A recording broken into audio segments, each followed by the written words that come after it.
This is Bob Grove, and we are live at the Drive Electric Earth Day event in Platte City, Missouri. We're with the organizer, Yanik Dhont. Hi, Yanik. Hi there. How's it going there? I see you're supposed to have 19 cars. Did everybody show up? Nearly everybody showed up. We had an extra car show up, an Audi E-Tron. We didn't have the Mustang Mach-E show up, but we had quite a good selection here, and it's a beautiful day. So, yeah, it's good. It looks great. It looks sunny. Those of you that are online viewing this virtual tour, there's a Q&A box at the bottom. Anytime throughout this, if you got a question or if there's something you want to see, just type in your answer and we'll pass it on to Yanik. So show us around, Yanik. Sure. We'll start over there. Let me switch over here. Okay. We'll start with going down here because I think one of these owners has to leave soon. So as you see down here, we've got two Model 3s, and then this white one here is a model, it's a Nissan Leaf, so a newer model Nissan Leaf. Compared to the older one, there's actually an older one I'll show you a little later, but so this is the newer version of the Nissan Leaf.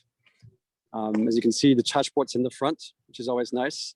And then, so there's two different charge ports. One if you want to do a level 2 and a level 3, so you can charge. And this, the Nissan Leafs use a different technology than most other cars use. The other cars use what's called a CCS. Nissan Leaf still has this technology here, the CHAdeMO. It's called CHAdeMO technology.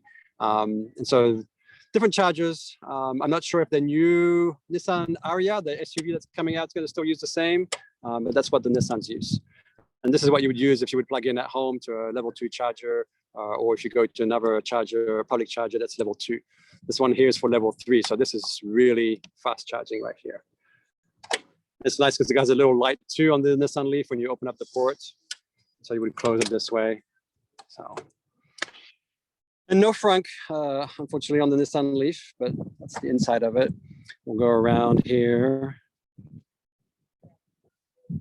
Just kind of show you the outside real quick. Nice styling on the Nissan Leaf. Kind of looks like a regular Nissan. Some people don't always like electric vehicles. They look a little strange, but the Nissan Leaf looks pretty good. Let's see if we can open the trunk here. The owner is not around, but this is an SV version. There's 3 different versions, an S, an SV, and an SL.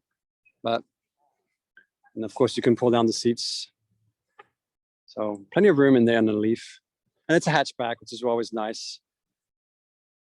I remember when we had our Leaf, we had put a lot of stuff in the Leaf with a hatchback. Let's see if I can go and look inside real quick. Not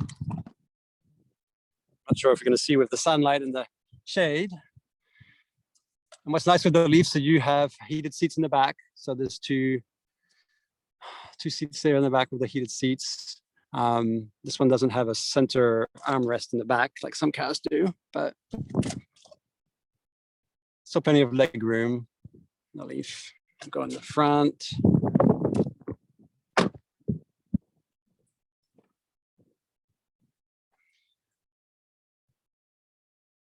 And then, so different versions of the Leaf have what they have, like the sort of like what will stay in the lanes, a bit like autopilot on a Tesla. I think you have to go with the SL, has it standard.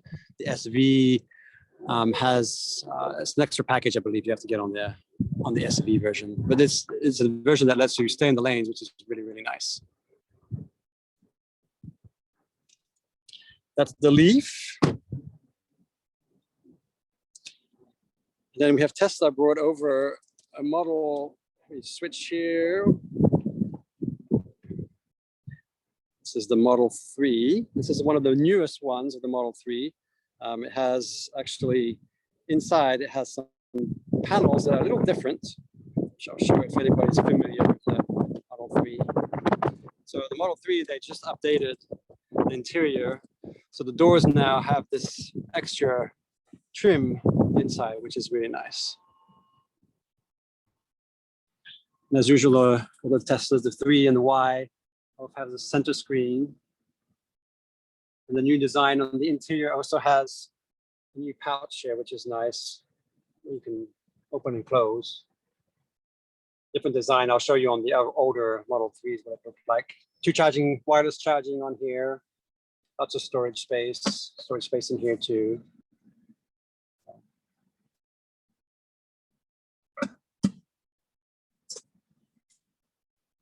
out here.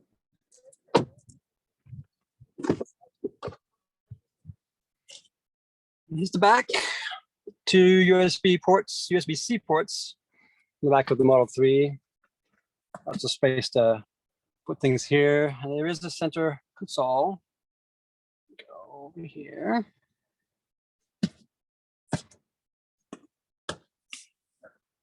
So room to put 2 cup holders there. Of course, plenty of room in the back. Sorry, my gimbal is not doing what it wants to do here.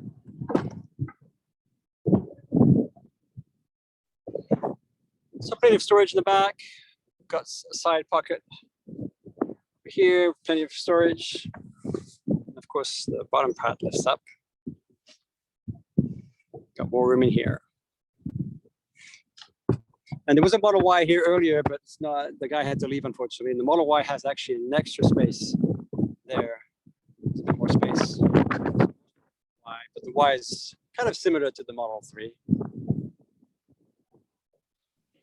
We've got a question from Ramona. She was wondering if there's a certain make of electric vehicle that has a higher customer rating overall. Customer satisfaction. I mean, it depends on who you talk to, of course, because I mean, I know a lot of people who own Teslas that are very satisfied with their vehicles. Then some other people who might not be, you'll see like surveys where people say the customer ratings aren't that high. But I think there's just, for Teslas, I think people are just more nitpicky on certain things. Back in the day, people were talking about panel gaps in the Teslas. For me, that's never been an issue, especially recently with all the newer models that are out. I haven't seen that being an issue at all. So that people just love their cars. Although, you talk to people who have Nissan Leafs, there's a Jaguar I-Pace over there, the owner loves his car. So, I mean, it really depends on what people want with their vehicles. And for me, it's just a question of you should test drive the vehicles, sit in them, see how you like them, and kind of go from there. That's what I would suggest for the vehicles. So we'll go on to over here, go to the Chevy Bolt. And we do have a Chevy Bolt. It's not here today, but we have a red one over here, and there's over here a blue one. We'll go over here. It's a blue one, nice blue one over there. Let's see. Here's a Bolt. Let's see this. No frunk on the Bolt, but as you can see, all the electronics are here. And charging port on the Bolts on the side. So we've got the regular level 2 or regular level 1 charging. And then if you go to charge to a level 3, you flip this little switch here and you can do level 3 charging. Not all the Bolts have this though. So you have to check if you do want to do a lot of road trips, it's good to have the level 3 where you can do faster charging. And they do have, like Teslas, they have cameras, 360 degree cameras, which is really nice. And then we'll show you the back. And the Bolt does look like a small car, but on the inside, it's got plenty of room. It's a bit like a TARDIS, if you know what I'm talking about. But plenty of room here. And then, of course, you can put down the seats. And then you've got more storage space here. So you've got even more storage space there. So. And the Leaf, the Bolt is also nice because it has heated seats in the back. And they're individual, so each person can actually heat their seats. Because before, like on my Nissan Leaf, you had one button to heat up both seats. This one you can do individual seats, which is really nice. And again, 2 USB ports there in the center, and also has a center console, which is nice. So this one comes down, and you got the cup holders here. And this is the owner. I don't know if he wants to talk a little bit about his car. If I can get my gimbal to work correctly here. It's a 2018 Chevy Bolt. We bought this 3 years ago. We currently have 8,900 miles on it. We took advantage of the $7,500 federal tax credit. with our 2017 tax year, and we don't have a home charger at home right now because of the fact that it's, our panel is maxed 100 amp panel. So we have a Evergy service center with 4 level 2 chargers 1 mile up the road. So we take full advantage of that charging system. Yep. That is free of charge at this point in time. And the wife also takes advantage of the Hy-Vee grocery store when she goes to groceries, even if it's a half an hour jump boost. So she takes advantage of the level 2 charger. Yeah, that's what's nice. There is a level 3 charger, but of course it costs money. Yeah, money. Which is nice. So if if anybody's thinking about getting an EV and lives even in an apartment, take advantage of that, which is really nice. That's correct. It's great. A lot of workplaces are coming out with. I've seen level 2 right beside the building beside my place. So, right. It's expanding. The network's expanding. So that's nice. So my wife is retired in 2017. This is the ideal vehicle for putting to the library, to the grocery stores. Yep. She doesn't venture too far. Mm-hmm. This was a major road trip. Yeah. It's we're enjoying it. I'm not a big or small car person, but I love driving this car. It's what I love about ours is it looks like a small car, but on the inside there's plenty of room in the inside. Plenty of room for bringing a group of 4 people if you're going out for dinner, what have you. And that's the first comments that people say is it's a great roomy vehicle. And it's really nice leather interior. It's got the heated seats, like you were saying. Heated steering wheel. Heated steering wheel, Bose sound system. It's got all the bells and whistles that you ever wanted in a big car. And, the only thing that lacks that I would like is the all-wheel drive. Oh, yes. Yeah. I think we've got an EV model coming 2022. I believe it's coming with all-wheel drive, and some of the other manufacturers, of course, have got the all-wheel drive option. Yeah, it's giving you the option to do that. Yeah. We've got a question from Norm. So we'd like to have that ability to climb the hills back. Okay. We got a question from Bob, you said? There was a question from Norm. He was interested if you bought the car new, if you put all those miles on there yourself, and if so, what's the maintenance been like? How's the battery been after all those miles? The maintenance, there's not a lot of maintenance on any electric vehicle. I mean, it's all about you basically, like when we had the Nissan Leaf, I'll switch over here. When we had the Nissan Leaf, the maintenance we did in probably the 4 or 5 years that we had it is I replaced the air filter myself once, and then we replaced the tires, and that's about it. So you really have barely any maintenance. You also don't really wear on your brake pads because you're using regenerative braking. So that makes a big difference there. So really no maintenance. You don't have, any oil changes. You don't have any spark plug changes. All those big things that you have to spend a lot of money on gas cars, you don't have anymore with an electric car. So that's a huge advantage. So, what about the batteries? Are they still good? Sorry, say again? And Norm was asking about the batteries. Are they still good after that many miles? They still take a full charge and everything? They still take a full charge. They do degrade after a little bit, but depending on the manufacturers, I mean, some degrade faster than others, but you still have quite a few miles, left to do it. And then, if, sometimes people will come in and say, well, batteries, what you do, they end up in landfills, but they don't, because actually EV batteries are recycled. And so a lot of them, I think even Nissan, in Japan, they actually recycle them and put them in battery backups. So even that recycling, the life cycle of the car is continually recycled. But they do degrade. It's a bit like a phone. I mean, it will degrade over time. It depends on how you use it. And also if you charge it to like 100%.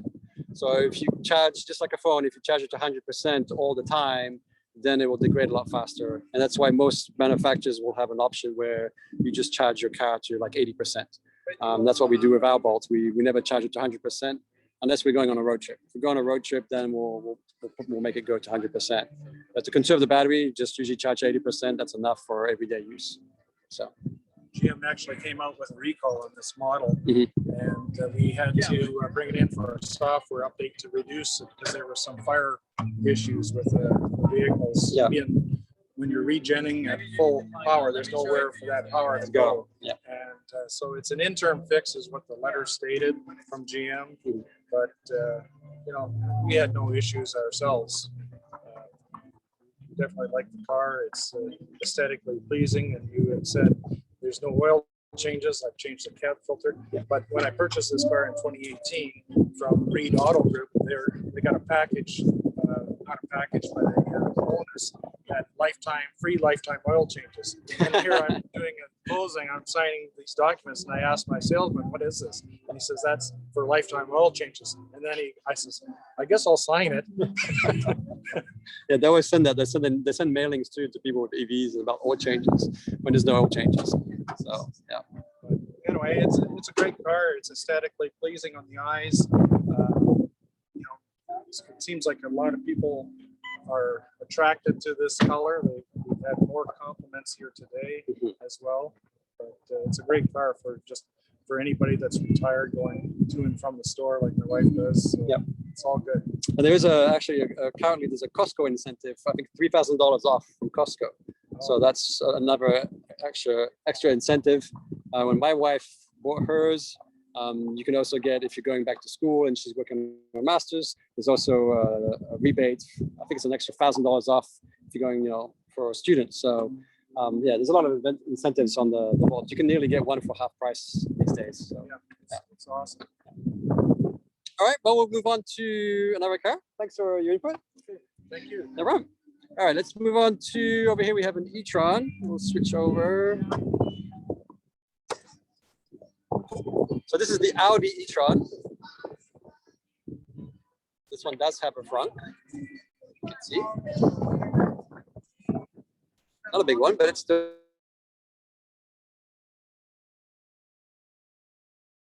We're trying to get a Volkswagen here today, ID4. It didn't show up.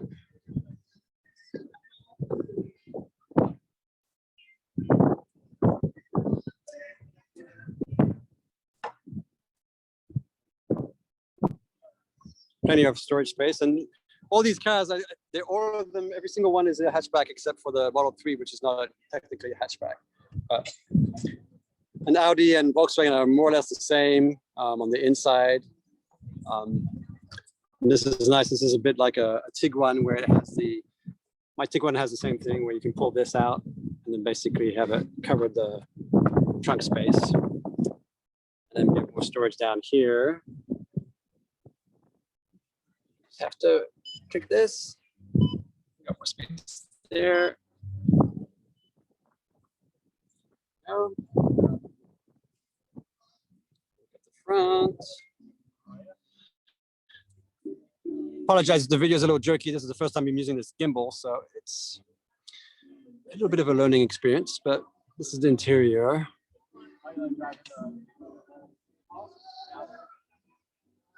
It's kind of a different shifter than you usually see in a lot of vehicles.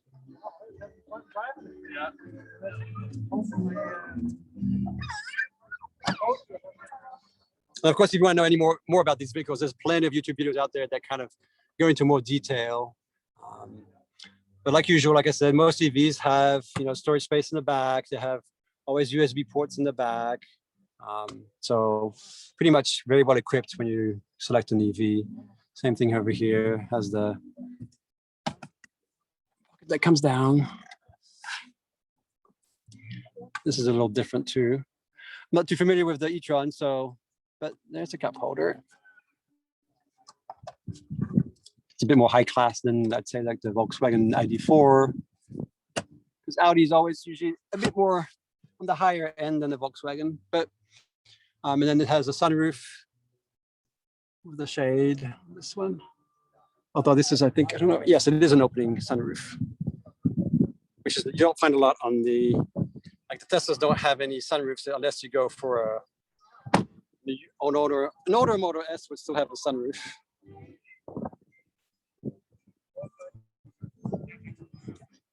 Then we have the Jaguar I-Pace over here, which also has a frunk.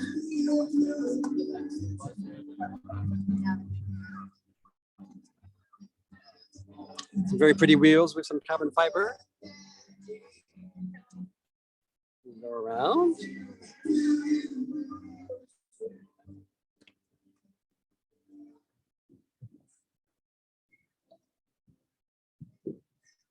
The big advantage of using, having EVs is you have a lot more storage space because you don't have all the motors and everything like that. That's why you can have a frunk. We can actually talk to the owner, Chris, who's in here. Hello, Chris. Hi. Do you want to talk a little bit about your car? What you love about it? This is a 2019 model. Was a first edition. Limited number of these were sold. I love the car. I've had it for 2 years. 220 miles range approximately. I like the fact that it has a conventional dash and not a large touch screen in the middle. And one of the other things that I really like about it is the Jaguar built in from the ground up. Take an existing chassis and modify it to become an electric vehicle. This is a true from the ground up electric vehicle. And I'd recommend this vehicle to anybody interested in a luxury EV. And this one has also, what I liked about the I-Pace was it had a off-road option, right? You can just, there's a mode for option to go off-roading with it. Jaguar claims, and I haven't tried it because I don't do off-road, right. Jaguar claims that you can drive this vehicle through 18 inches of water. Nice. So, very nice vehicle. And then the charge port's on the side over here, like most cars are on the side.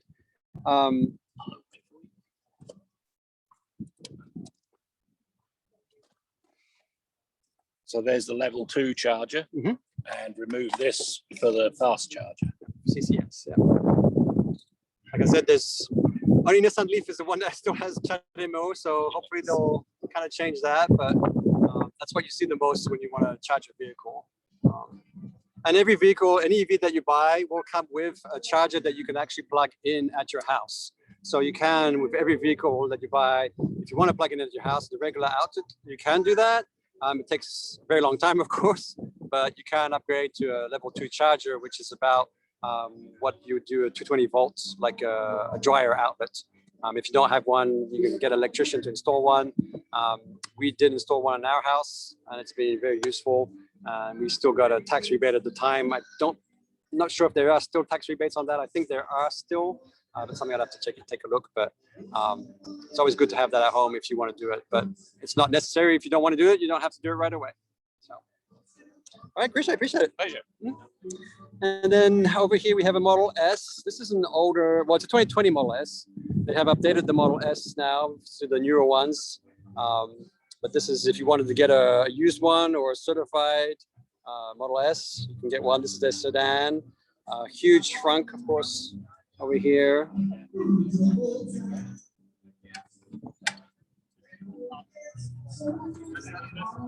Currently have it plugged in, charge ports in the back here. Most Teslas you back up to charge them.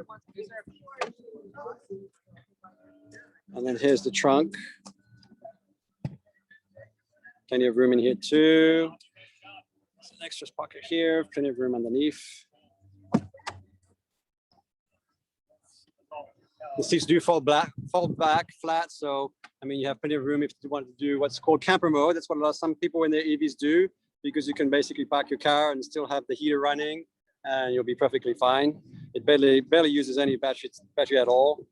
The Model S has the handles that do come out when you approach the car.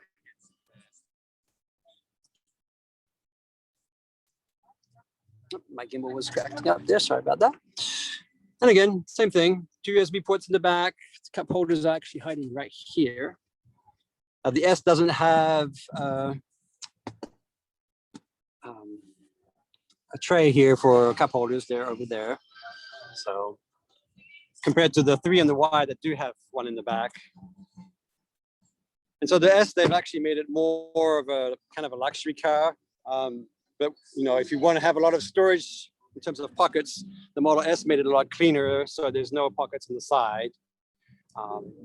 But as you can see, it's pretty nice. And so it still has the screen, the vertical screen over here. And so the new Model S and the new Model X do not have that screen. The screen is horizontal, a bit like on the 3s and the Ys. And there's also a screen in the back now, which will probably be very helpful for road trips with children. And then let's see what else we have. As I was talking earlier, there's an older Nissan Leaf over here. If I can get my gimbal to respond. There we go. So this is an old Nissan Leaf. And you can still get these. They're pretty cheap nowadays. You'd have to just check the battery degradation to see if you know, and depending on how much range you want. But this was the old Nissan Leaf. And the Nissan Leaf, so like I said, they're always charging in front.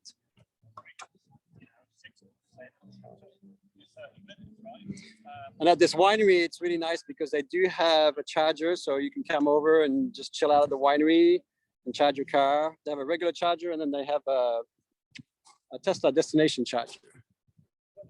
So that's the old Nissan Leaf. Not sure if it's open or not. Take a look. You can get these used, and you can get the leather seats. You can get the Bose system still with them and everything. And we loved our Leaf. We needed more range, and we wanted to do more road trips. So that's why we upgraded to a Bolt at that time. So. Got a couple questions from our viewers on pricing, new car pricing. Yes. How does the price of the EV compare to a standard gas car, comparable gas car? In terms of pricing? Uh-huh. Well, in terms of pricing, they're usually a bit more expensive to begin with. But in the long run, it's going to cost you about the same or actually cheaper because you don't have all the expenses to go with. You don't have to spend all that money on gas. You don't have to spend all that money on all the maintenance. It's mostly the maintenance that costs you a lot of money. Although now that the gas prices are rising, it does definitely help to not have to spend money on that.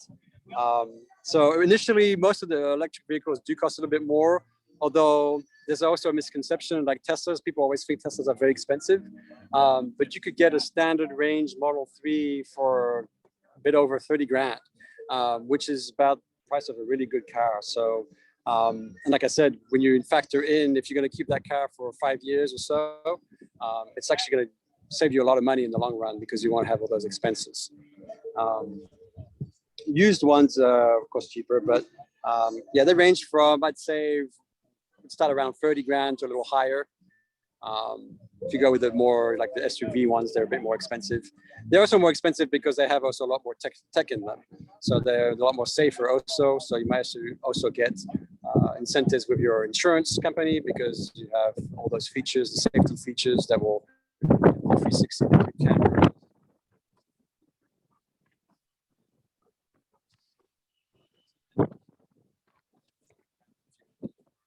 But yeah, the quick answer is yes, they're a bit more expensive, but not in the long run. They're expensive when you purchase them, but in the long run, you're going to be about the same price or cheaper than a regular gas car. So. Another question from Mona: is the current administration proposing any new tax credits or rebates for EVs? We've heard talks about it. Everybody is hoping so. It's a process, but yes, we're hoping that'll come back. I think the talks were to bring back the incentives for American-made vehicles. So that would mean Tesla would have them again, and then GM would have them again. The other incentives are still available for Nissan, for Volkswagen, and all those other companies. They still have. They can still get that tax credit. But the other ones, we're hoping that comes back for the Teslas and for the Chevy Bolts. So. But I was saying, yeah, we were talking about price. The Bolt, I think you can get a brand new Bolt now with all their incentives, the Costco incentive and everything like that. They're actually under 30 because I think ours was probably around that price range. So, we're hoping those tax incentives comes back. We don't have confirmation, but yeah, if they do come back, that would be great. If there's any that I didn't show, I think we've got just about all of them over here.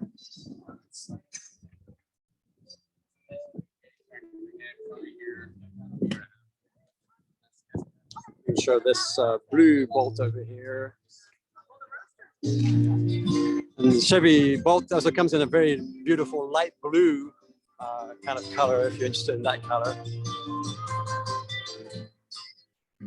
And see, these are actually different seats on this one. I think these are the not the leather seats, but the regular seats. Different styling. This one a little bit. The big difference too between the old Model 3 and the new one is they've actually removed the chrome. So people who don't like chrome, the new ones don't have chrome around them. It's all blacked out. The interior is a little different. So. And then we have a doggy. Even dogs like EVs.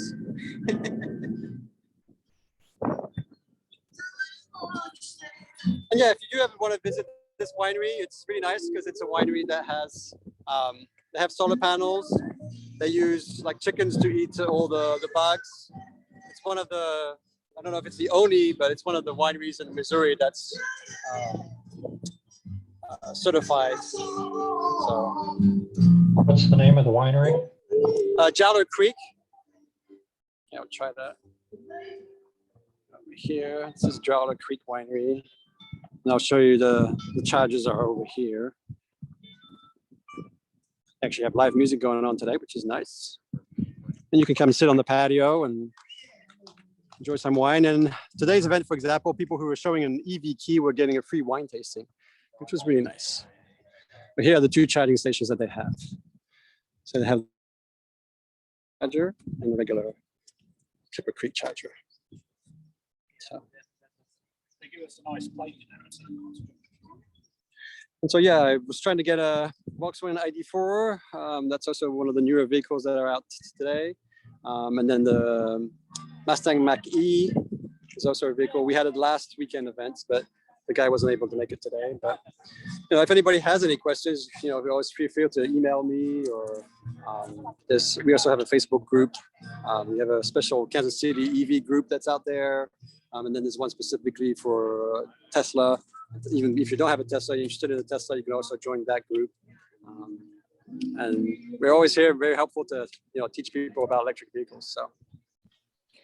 So thank you, Yanik. Been very informative. It looks like we you're have welcome. one more question for you. Sure. This is from Marnie. Are the chargers universal, or is there an issue with some chargers not fitting some cars? Yeah, so for charging vehicles, like I said, the most common one is that CCS charging, which all the vehicles have except for the Nissan Leaf. And so usually the charging stations, like the public charging stations, like at Hy-Vee, Walmart, they usually will have the two types of charging there available. The Tesla chargers, the what we call the superchargers, are only for Teslas. But like for this example, this destination charger here that we have here, that one you could actually use on a regular vehicle. You would just need an adapter to plug in because I use a different cable there. The superchargers are completely different, so that's only Tesla. Although there's talks that Tesla might be sharing that with other companies in the future, so that would be nice for people who do long road trips. And then there's apps that are there that are available. PlugShare is one that's really good. PlugShare will actually show you all the chargers around you. And actually people can actually, if they have a charger at home, they can actually share that with other users. So if you're in a bind, for example, and you didn't calculate your distance correctly and you have someone that has a charger at home, they can help you and you can charge at their house. So PlugShare is one that's really, really good to have if you have an EV. But yeah, there's basically the standard is the Tesla standard, and then the CCS, which is the other one that all the cars use, and then the Chattanooga is the other one that the Nissan Leaf uses. So, for example, Electrify America, which is the charging stations that Volkswagen had put in after their whole Dieselgate debacle, they all have CCS, and then they have one Chattanooga, which is interesting because that means if you have a Nissan Leaf, you only have one charging spot at those charging stations. So it'll be interesting to see if the new Nissan Ariya, the SUV that comes out, will actually switch to CCS or not. But there's adapters available, so you can basically charge at a lot of these charging stations, except if you have a Tesla, then if you don't have a Tesla, then you can't charge at the superchargers. If you have a Tesla, you can charge basically nearly everywhere. Another thing to note too is that most people who want to do road trips, they sometimes will actually charge at camping grounds where RVs go, because RVs have the plugins. So if you have an adapter for that, You can actually go plug in at an RV. You just go there and you just ask them if you can use their outlet. And, you pay for whatever they require, and you're good to go. So, yeah. Okay, well, thank you, Yanik. Sure.